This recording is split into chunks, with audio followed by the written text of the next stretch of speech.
In this section, we are going to be looking at the test for non-reducing sugars using a solution that already contains a low quantity of reducing sugar. We will do this using failing reduction with hydrolysis. My name is Lenya Jude Fanba. I am a holder of a Bachelor of Education degree in Life and Earth Sciences from the University of Marua, Cameroon, and a Doctor of Philosophy degree in Clinical Biochemistry from the University of Chiang, Cameroon. The test for non-reducing sugars is based on their inability to directly reduce Benedict's or Fehling's reagent due to the absence of a free aldehyde or ketone group. To detect non-reducing sugars, the principle involves three main steps. Step 1 involves testing for reducing sugars to confirm that there are no reducing sugars in solution, or to ascertain the initial concentration of reducing sugars from the color intensity produced. Step 2 involves hydrolysis, in which the non-reducing sugar, for example sucrose, is first hydrolyzed into its constituent reducing sugars, that is glucose and fructose, by heating with dilute acid, such as hydrochloric acid.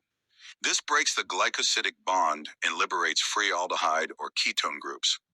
The third step involves neutralizing the acid from hydrolysis with an alkali, such as sodium hydrogen carbonate. Then the solution is again tested for reducing sugars. If reducing sugars are not present, the solution will change color due to the reduction of copper, 2 ions to copper 1 oxide precipitate. Note that the stock solution may contain low amounts of reducing sugars. A positive test will be seen by an increase in the intensity of the color change after hydrolysis, say from green before hydrolysis to brick red after hydrolysis.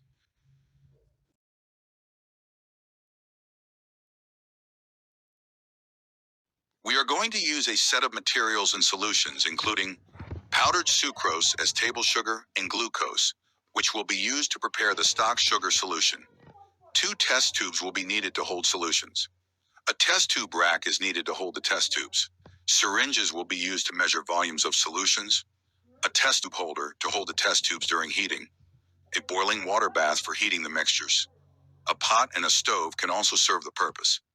A wall clock with a sweeping second hand for timing. As for the solutions we need are going to use distilled water to prepare the sucrose and glucose stock solution by dissolving 4 grams of sucrose and 2 grams of glucose in 1 liter of water. This will be called, say, solution S. We also need a 1 molar hydrochloric acid to hydrolyze sucrose and a 1 molar sodium hydrogen carbonate to neutralize the acid after hydrolysis.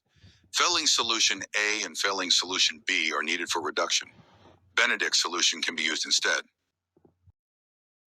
It is worth noting that during examinations, we will be provided with a stock solution whose composition is unknown. Thus, we will proceed in 3 steps as follows. In step 1, we confirm the absence of reducing sugars or their initial concentration in solution S by doing a test for reducing sugars.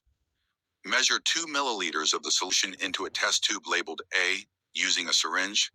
Add 1 milliliter each of Fehling solutions, A and B, to the test tube using a syringe and mix. Place the test tube in a boiling water bath for 3 minutes while shaking from time to time. Note the color change and keep test tube A with its content on the test tube rack. Step 2 involves the hydrolysis of the non-reducing sugars in solution S. Measure 2 milliliters of the solution into a test tube labeled B using a syringe. Add 1 milliliter of 1 molar hydrochloric acid to the solution. Boil the mixture in a water bath for 5 minutes. Allow the mixture to cool. Add 1 molar sodium hydrogen carbonate dropwise using a dropper while observing the fizzing or bubbling until it stops. Step 3 involves a second test for reducing sugars. This will be done following the standard procedure as previously described. After heating, compare the color intensity with the previous test, that is, test tube A. A sample report of this procedure would be: the absence or initial concentration of reducing sugars was tested as follows. 2 milliliters of solution S were added to a test tube labeled A using a syringe. 1 milliliter each of Fehling solutions. A and B were added to the test tube using a syringe. The test tube was shaken gently to mix the solutions. The mixture was placed in boiling water bath for 3 minutes while shaking from time to time. The color change was noted, and test tube A was kept on the test tube rack for reference. The reducing sugars in solution S were hydrolyzed as follows. 2 milliliters of solution S were added to a new test tube labeled B using a syringe. 1 milliliter of 1 molar hydrochloric acid solution was added to the solution using a syringe. The mixture was boiled in a water bath for 5 minutes. The mixture was allowed to cool. 1 molar sodium hydrogen carbonate was added to the mixture dropwise using a dropper until fizzing stopped. The report of the procedure continues on the next page. The mixture in test tube B was again tested for reducing sugars using filling solutions. The color intensities in test tubes A and B were compared. For the report of the observations and results we have, the solution in test tube A turned yellow, indicating a low initial concentration of reducing sugars in solution S. The solution in test tube B turned brick red, indicating that there were non-reducing sugars in solution S, which upon hydrolysis added to the reducing sugars in solution, thereby increasing their concentration to give a color of higher intensity. In conclusion, we say, there were reducing sugars at low concentration in solution S.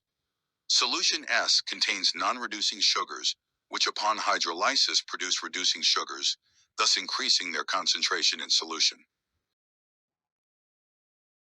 We have come to the end of this presentation. Our next presentation will be on the test for starch. Thanks for your time.